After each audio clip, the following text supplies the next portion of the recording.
प्रचंड उत्साह आहे. आपल्या सर्वांचं आराध्यदैवत हिंदवी स्वराज्याचे सरसंस्थापक छत्रपती शिवाजी महाराजांना आज वंदन करताना एक मोठा मन भरून येतोय आणि त्याबरोबर एक नवा आत्मविश्वासही आपोआपच आपल्या सर्वांना मिळतो. जी भावना छत्रपती शिवाजी महाराजांनी हिंदवी स्वराज्याची स्थापना करताना ज्या व्यक्त केल्या होत्या त्यांच्या विचारधारेवर आधारित आज आपण सगळे काम करतो. कष्टकरी आहे, बळीराजा आहे, 18 पगड जातीचा उद्धार त्यांनी केलाय. सर्व समावेशक अशा प्रकारचा मला वाटतं दुवा त्यांनी या सगळ्या समाज बांधवांमध्ये साधण्याचा प्रयत्न केला. आज ते कुठेतरी आपण त्याच्यामध्ये मोठी दरी निर्माण झालेली पाहतो.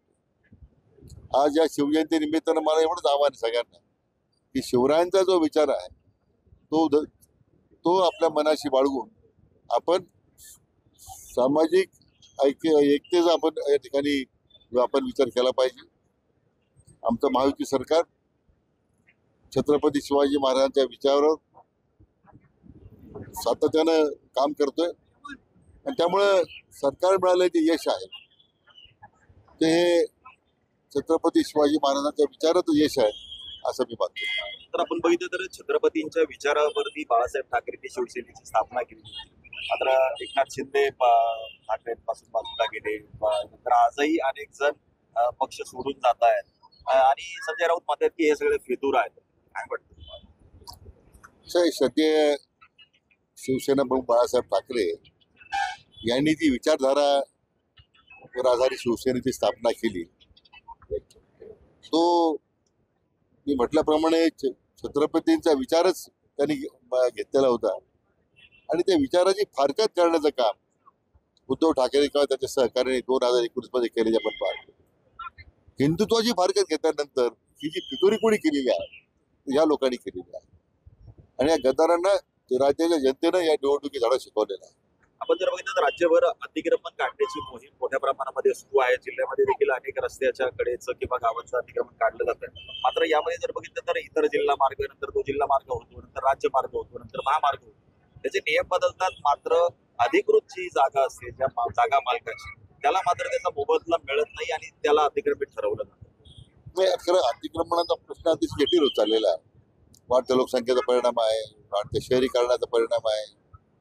त्यामुळे जे अतिक्रमण जो आपण राज्यमार्ग आहे म्हणजे तुमचा राष्ट्रीय महामार्ग आहे किंवा राज्यमार्ग आहे या सगळ्यामध्ये जे काही अंतराचे निकष ठरलेले आहेत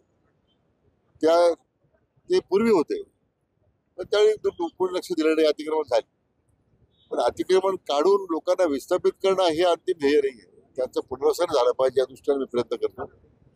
आणि आपलं मुद्दा बरोबर आहे की अशा अनेक गावांमध्ये शहरांमध्ये वाढीव मोबदला किंवा त्या इमारतीचा मोबदला देणं हे अद्यापही काही प्रलंबित आहे. मला वाटतं राज्याच्या संबंधित मंत्र्यांशी मी चर्चा करीन. एक राज्यव्यापी धोरण याबद्दल निश्चितपणे करावं लागेल असं माझं मत आहे.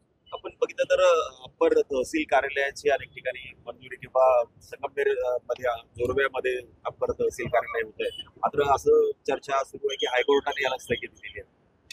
मला वाटतं हे जे मध्यंतरी काल परवा बातमी आली अहमदनगर अप्पर तहसील कार्यालय हायकोर्टात स्थगिती दिली त्याचा काही जल्लोष आमच्या मला वाटतं भ्रमेश्वर लोकांनी साजरा केलेला. पण मला त्यांना हे समजून सांगायचं की हे अहमदनगर नाही, अनगर नावाचं गाव हे सोलापूर जिल्ह्यात आहे, मोहोळ तालुक्यात आहे. तिथे जे अप्पर तहसीलदार कार्यालय स्थापन केलं होतं तर त्याच्या संदर्भात काही मान्य उच्च न्यायालयाने काही निकाल दिलेले आहे. तर अहमदनगरच्या अप्पर तहसील कार्यालयाचा काही संबंध नाही. आजही अहमदनगरला सुरू करणं अप्पर तहसील कार्यालय उत्तम चाललेलं आहे. विकेंद्रीकरण झालं पाहिजे कारण तालुक्याची भौगोलिक स्थिती एवढी मोठी आहे. म्हणून संगमनेरमध्ये आपण आश्विला अप्पर तहसील कार्यालय स्थापन करण्याचा निर्णय केला आहे. आता घारगावच्या लोकांची मागणी आहे, साकूरच्या लोकांची मागणी आहे आणि जनतेला मला वाटतं सगळ्या सुविधा त्यांच्या दारात उपलब्ध झाल्या पाहिजे ही खरं मागणी आहे. आश्वीचं तर आम्ही यापूर्वी पोलीस स्टेशन निर्माण केलं म्हणून लोकांना सुविधा मिळाली.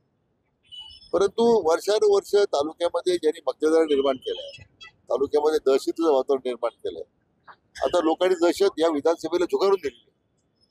त्यामुळे आपण तहसील कार्यालयासंबंधी निश्चितच काही लोकांचा विरोध यासाठी की भौगोलिक दृष्ट्या त्याचा विचार करायला पाहिजे.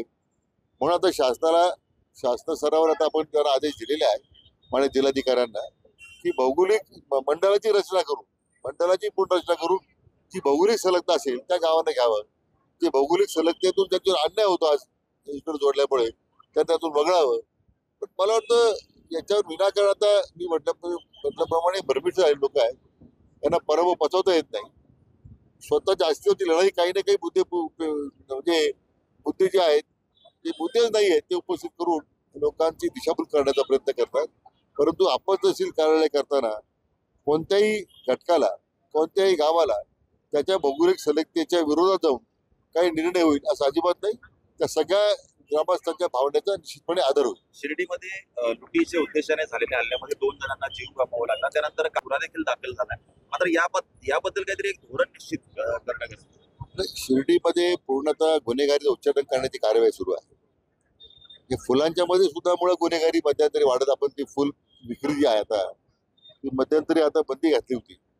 आता जी फुल विक्री करण्याचं धोरण आहे ते फक्त साईबाबा संस्थांच्या जी सोसायटी आहे, कर्मचाऱ्यांची सोसायटी, त्यांच्या मार्फतच ते विकलं जावं. ते सुद्धा फक्त संस्थांमध्ये साई भक्त जे येणार आहेत त्या दर्शन रांगे ठिकाणी ते विकावं. असे खाजगी विक्रीची परवानगी का दिली, काय अनधिकृतपणे विकलं जातं, अशा अनधिकृत फुल विक्रेत्यांच्यावर कारवाई करण्याची सूचना नगरपालिकेला देण्यात आलेल्या आहे. मात्र वस्तूंचे दर कुठेतरी अवाजवी जी घेतली जात आहेत, तर त्याबद्दल नगरपालिकेने ठोस निर्णय. सगळ्या दरपत्रक जे आहे त्या दुकानाच्या बाहेर आता डिस्प्ले करण्याची शक्ती आपण करतो. आणि सर्वसाधारण नगरपालिकेच्या वतीने सुद्धा सार्वजनिक ठिकाणी कोणत्या सगळे दरपत्रक आता आपल्याला त्या लावायला सांगितलेले आहे. त्यामुळे ही काही भाविकांची लूट होणं, त्यातून शिर्डीचं नाव बदनाम होणं, त्या ठिकाणी साईबाबांची भूमी आहे ती बदनाम होते, ती होऊ द्यायची नाही. आणि असे जे कोणी समाजकंटक असतील, भाविकांची लूट करणारे आहेत त्यांच्यावर मात्र कठोर कारवाई केली जाईल. थँक्यू.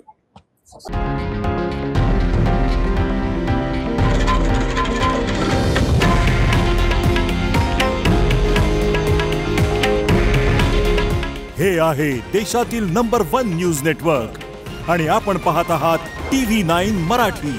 काळजी तुमची, हित महाराष्ट्राचं.